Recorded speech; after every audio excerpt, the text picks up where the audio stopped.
नमस्कार दोस्तों, पूर्वांचल आईएएस के प्लेटफॉर्म पर आप सभी का स्वागत है। ये हमारा कोर्स एमपीपीएससी का मध्य प्रदेश का इतिहास हम इस विषय पर चर्चा कर रहे हैं। इसमें हम मध्य प्रदेश का साहित्य इस पर चर्चा करेंगे, इस विषय पर चर्चा करेंगे इस सेशन में। ये है सेशन नंबर 9। पूर्वांचल आईएएस सतत शिक्षा के लिए एक उद्यम है। डॉक्टर रवि अग्रहारी सर और उनकी टीम का ऑनलाइन अन्य क्लासेस के लिए आप हमारे ऐप को डाउनलोड कर सकते हैं from the Google play store, या फिर आप इस नंबर पर संपर्क कर सकते हैं। तो जो पाठ्यक्रम हम फॉलो कर रहे हैं इस सेशन में वो जैसा कि हम जानते हैं, जो एमपीपीएससी की प्राथमिक परीक्षा है उसका उसकी पहली इकाई में जो विषय है उन पर हम चर्चा कर रहे हैं। तो मध्य प्रदेश का इतिहास, संस्कृति और साहित्य, इस पर हम चर्चा कर रहे हैं और इसमें हमने काफी सारे विषय हम पढ़ चुके हैं, जैसे कि मध्य प्रदेश के इतिहास में प्रमुख घटनाएं और प्रमुख राजवंश और स्वतंत्रता आंदोलन में मध्य प्रदेश का योगदान। इसी प्रकार से मध्य प्रदेश की प्रमुख कला और मूर्ति कला, इस पर हम चर्चा कर चुके हैं। मध्य प्रदेश की प्रमुख जनजातियां और बोलियां, मध्य प्रदेश के प्रमुख त्योहार, लोक संगीत, लोक कला और ये जो विषय है लोक साहित्य, इस पर हम चर्चा करेंगे इस सेशन में। साथ ही साथ मध्य प्रदेश के महत्वपूर्ण साहित्यकार और उनका साहित्य, इस पर भी हम चर्चा करेंगे हमारे इस सेशन में। मध्य प्रदेश के धार्मिक और पर्यटन स्थल, इस पर हम पहले ही चर्चा कर चुके हैं। इसके साथ में हमने चर्चा की थी उस पर कला और मूर्ति कला के साथ में।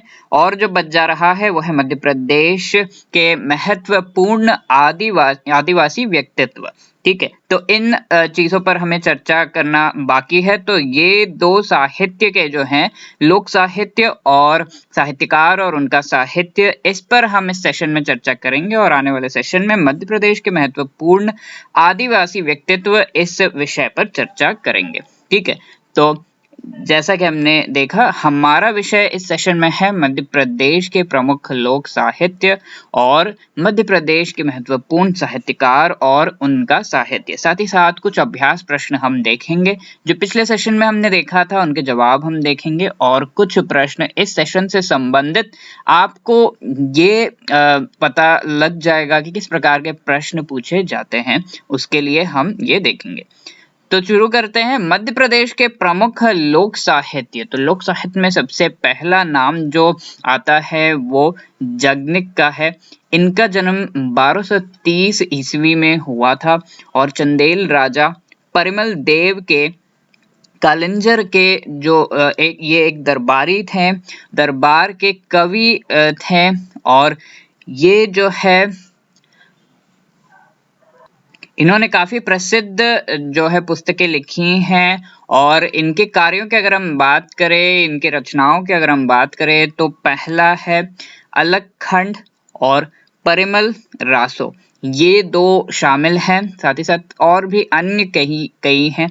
और महोबा, आल्हा और उदल के दो प्रसिद्ध नायकों के नायक के बारे में इन्होंने विस्तार से लिखा है। तो ये जो है इनकी रचनाओं में काफी प्रसिद्ध चीजें हैं। ये है जगनिक, जिनका जन्म 1230 ईस्वी में हुआ था और चंदेल राजा परिमल इनके कलिंजर के दरबारी ये रह चुके हैं, वहाँ के कवि रह चुके हैं। और इनके प्रमुख जो रचनाएं हैं उनकी अगर हम बात करें तो अलखंड और परिमल रासो ये हैं। ठीक है, तो ये हमने देखा जगनिक इनके बारे में। अगले जो हैं वो संत सिंगाजी ये हैं। तो 1571 जो ईस्वी हैं उसमें इनका जन्म हुआ था। खजूरी गांव में इनका जन्म हुआ था। और इनकी रचनाओं की अगर हम बात करें तो सात बर और बरवासी, पंडरा तिथि, ये सब शामिल हैं। तो इनका आप देख सकते हैं इस प्रकार से समाधि जो है ये ऐसा बना हुआ है और ये खंडवा जिले में हम कह सकते हैं कि पिपलिया में स्थित है इनकी जो समाधि है। और ये पशु रक्षक भगवान के रूप में भी इन्हें पूजा जाता है। तो इनका साहित्य में इतना अच्छा और इतना आगे वे बढ़े और इनकी जो रचनाएं इस प्रकार की थीं और इनके कार्य इस प्रकार के थे कि इन्हें पशु रक्षक भगवान के रूप में पूजा जाता है वहां पर। और ये कह सकते हैं कि खंडवा से ये जो है 28 मील उत्तर पूर्व में हरसूद तहसील में सिंगाजी नाम का एक जगह है। तो उनके नाम पर एक जगह का नाम, एक गांव का नाम रखा गया है और ये उनके सम्मान में ये किया गया है। तो संत सिंगाजी जो थे ये बहुत ही अच्छी रचनाएं इनकी थी, साथ ही साथ इनका स्वभाव और कार्य इनके ऐसे थे कि इन्हें पशु रक्षक भगवान के रूप में पूजा जाता है और इनके नाम पर एक गांव का नाम भी रखा हुआ है। इसी प्रकार से जो संत सिंगाजी हैं उनको 16वीं और 17वीं शताब्दी का काल का इन्हें माना जाता है और ये कवि हैं, साथ ही साथ एक संत भी थे। और सिंगाजी के शिविर और समाधि पूरे मध्य प्रदेश में कई स्थानों में आपको देखने को मिल जाएंगे। साथ ही साथ आध्यात्मिक गीत जो सिंगाजी के हैं वो आज तक सबको ज्ञात है और गाए जाते हैं।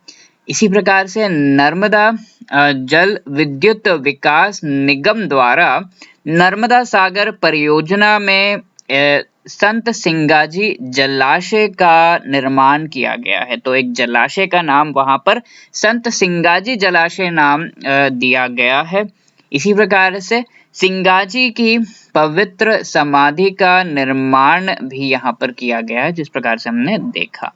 तो ये परियोजना जो 5 करोड़ रुपए लगाकर इसे बनाया गया। तो 16वीं और 17वीं शताब्दी के काल के ये माने जाते हैं। कवि के साथ साथ एक संत भी हैं और सिंगाजी के शिविर और समाधि पूरे मध्य प्रदेश में कई स्थानों में आपको जो है उनके याद में आपको देखने को मिलेंगे और इनके आध्यात्मिक गीत आज भी गाए जाते हैं। साथ ही साथ नर्मदा जो जल विद्युत विकास निगम है इनके द्वारा नर्मदा सागर परियोजना में ये संत सिंगाजी जलाशय का निर्माण किया गया है।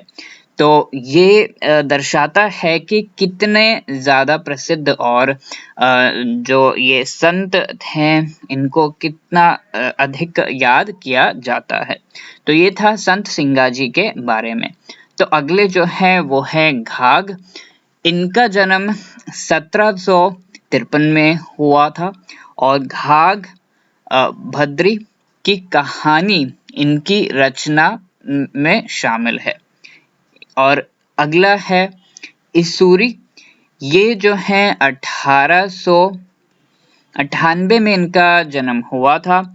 इनके रचनाओं की अगर हम बात करें तो इसूरी सतसई और इसूरी प्रकाश, ये साथ ही साथ प्रेमिका राजौ ये सब शामिल हैं। तो इनकी रचनाओं पर अब ध्यान देना, ये नाम आपको जो है पता होने चाहिए। इनसे संबंधित प्रश्न कई बार पूछे जाते हैं। और इसूरी पंडित गंगाधर व्यास के समकालीन माने जाते हैं और आज भी बुंदेलखंड में के सबसे लोकप्रिय कवि के रूप में इन्हें याद किया जाता है।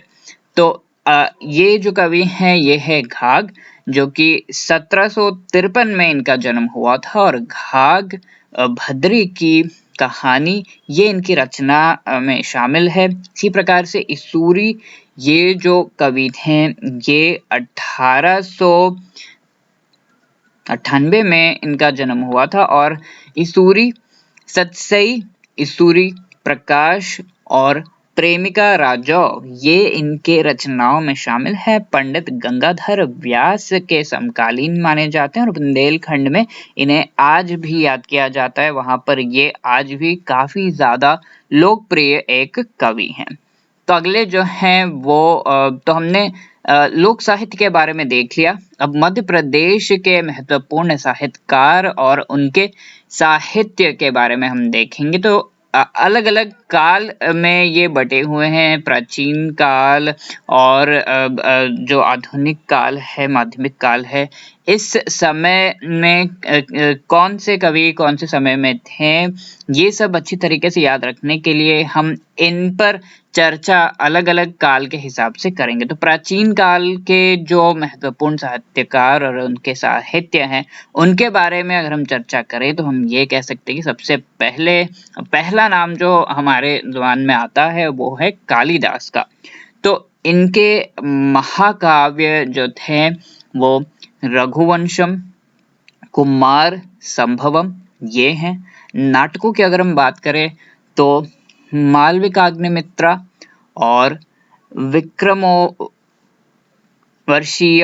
और अभिज्ञान शकुंतलम, ये सारे इनके नाटक हैं। और कविताओं की अगर हम बात करें तो मेघदूत और ऋतु संहार, ये इनकी कविताएं हैं। तो कालिदास सबसे पहला और सबसे प्रसिद्ध नाम है यहाँ पर महत्वपूर्ण साहित्यकार और उनके साहित्य में, तो इन पर हमने जो है चर्चा की। इसी प्रकार से भर्तृहरि ये भी काफी महत्वपूर्ण एक कवि हैं और इनकी कृतियों या फिर रचनाओं की बात करें तो नीति शतक, श्रृंगार शतक और वैराग्य शतक ये शामिल हैं। तो कालिदास, इनके बारे में और भी चर्चा करना जरूरी है।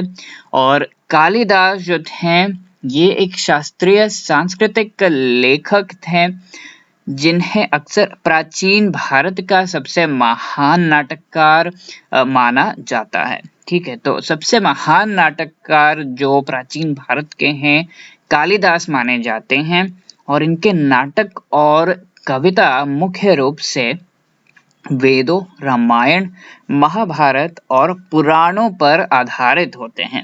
तो इनकी कविताएं और नाटक जो हैं वो वेदों पर, रामायण, महाभारत और पुराणों पर आधारित होते हैं। इसी वजह से काफी रुचि भी पैदा करते हैं ये। साथ ही साथ इनका जो तरीका है उन्हें दर्शाने का वो काफी अच्छा है, जिस वजह से काफी ज्यादा प्रसिद्ध हैं। और इनके जीवन के बारे में ज्यादा कुछ पता नहीं है, पर ये कहा जा सकता है कि ये 5वीं शताब्दी जो है उस समय में इनके जो रचनाएं हैं वो देखने को मिलते हैं। तो कालिदास जो कि मध्य प्रदेश के जो प्राचीन काल के साहित्यकार रहे, सबसे प्रसिद्ध, ये शास्त्रीय जो है सांस्कृतिक लेखक इन्हें माना जाता है और महान नाटककार अपने समय के ये माने जाते हैं। और जिन कथाओं पर जो ये कविता और नाटक लिखते थे वो मुख्य रूप से वेद, रामायण, महाभारत और पुराण थे। और इनका ये कहा जा सकता है कि 5वीं शताब्दी के समय में ये इनके कार्य जो है वो आते थे। तो अगले जो प्राचीन काल के जो कवि हैं, जिस प्रकार से हमने देखा भर्तृहरि, इनकी जो रचनाएं हैं उनके बारे में हमने देखा नीति शतक, श्रृंगार शतक और वैराग्य शतक। तो भर्तृहरि खुद सांस्कृतिक लेखक थे और इन्हें आमतौर पर 2 प्रभावशाली सांस्कृतिक ग्रंथों के साथ जोड़ा जाता है और सांस्कृतिक व्याकरण और भाषाई दर्शन का बहुत ही उल्लेखनीय रूप से ये पूरा विस्तार से लिखते हैं। और व्याकरण जो है इसमें काफी सही तरीके से इन्होंने लिख रखा है और तार्किक समस्याओं पर भी इनके जो रचनाएं हैं वो चर्चा करती हैं। और तार्किक समस्याओं की अगर हम बात करें तो एक ऐसा एक पहलू है झूठा विरोधाभास, ये एक पहलू है जो कि एक तार्किक समस्या जो रोजमर्रा के जिंदगी में लोगों के साथ आती है उससे संबंधित ये जो है लिखते थे, उससे संबंधित इनकी रचनाएं थी। तो जिस प्रकार से हमने देखा ये एक सांस्कृतिक लेखक थे और इनका ज्यादा ध्यान सांस्कृतिक व्याकरण, भाषाई दर्शन, इन चीजों पे रहता था।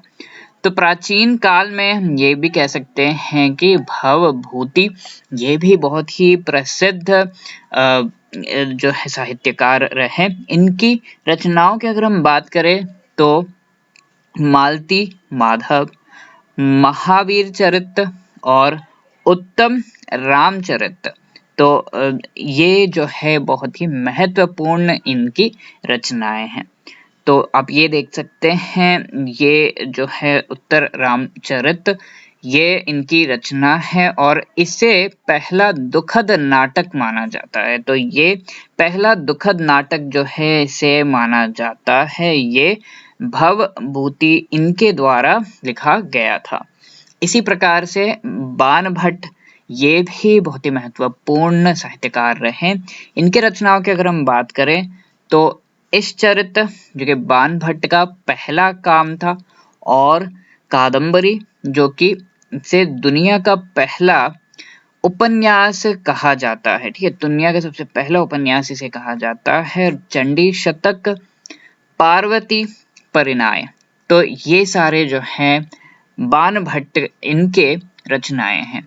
इसी प्रकार से मध्यकालीन युग की अगर हम बात करें तो केशव बहुत ही प्रसिद्ध नाम है, जो कि इनकी रचनाओं की अगर हम बात करें तो कवि प्रिया, रसिक प्रिया और नखशिख वर्मन, रतन भवानी, ये सारे इनकी रचनाएं हैं।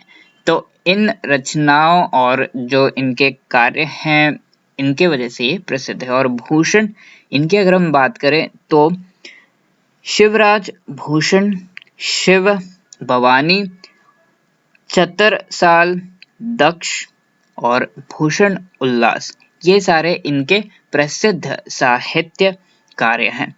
इसी प्रकार से पद्माकर, इनके द्वारा प्रबोध पचासा, गंगा लाहन, यमुना लहरी, राम रसायन, ये सारे जो कार्य हैं लिखे गए हैं।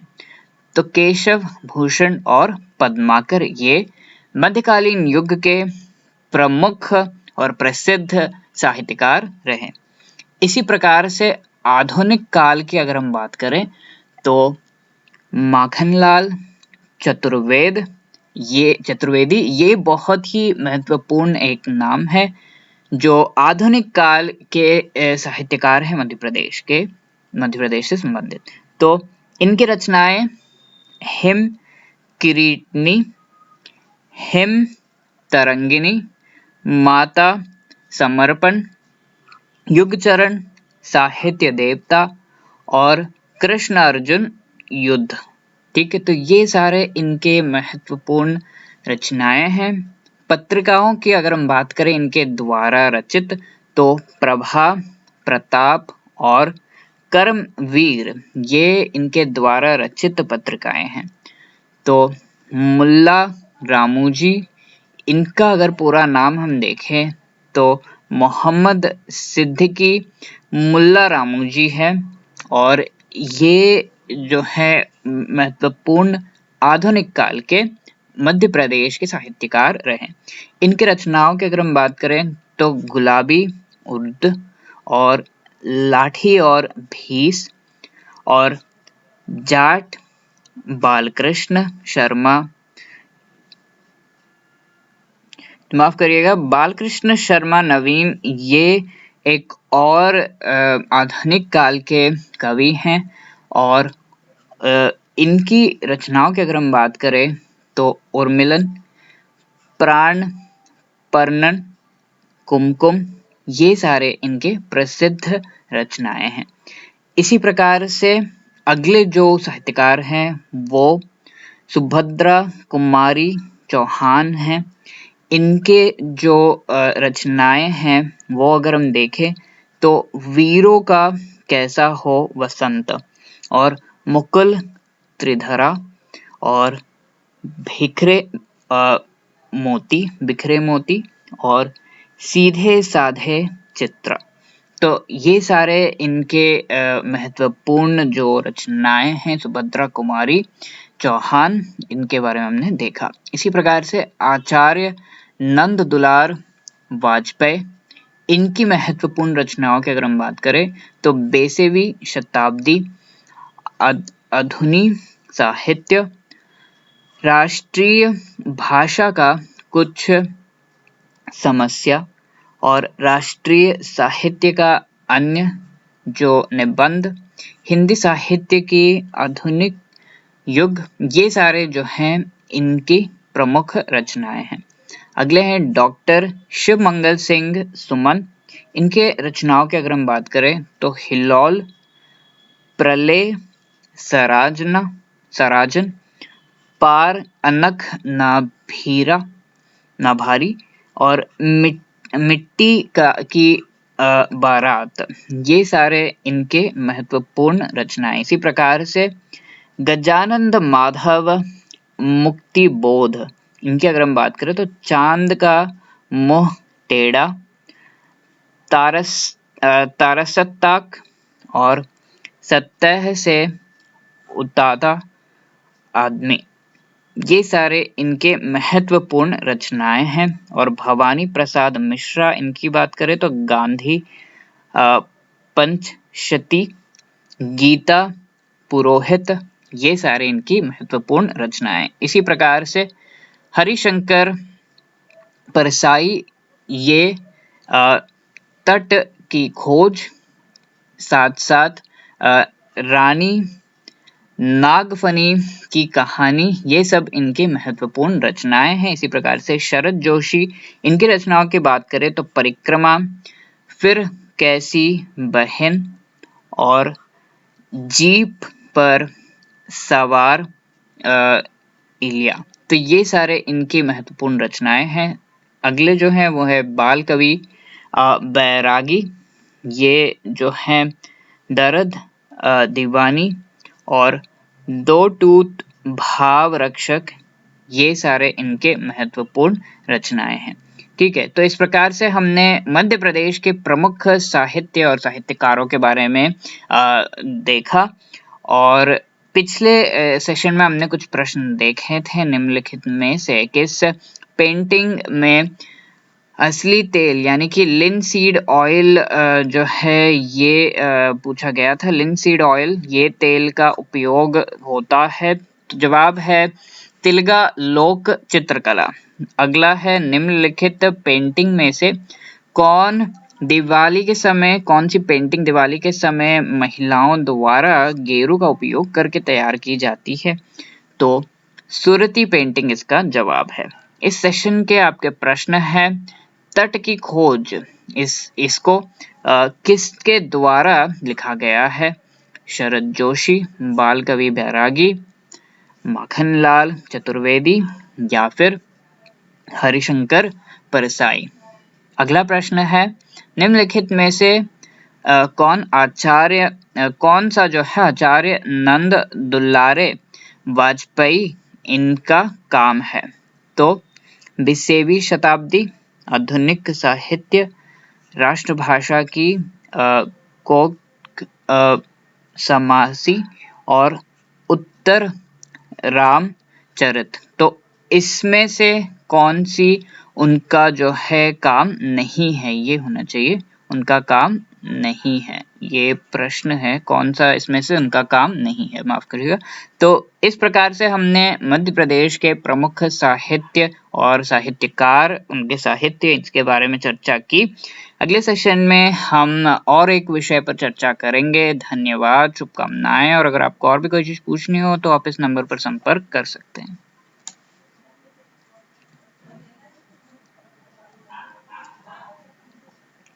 सामने आइडिया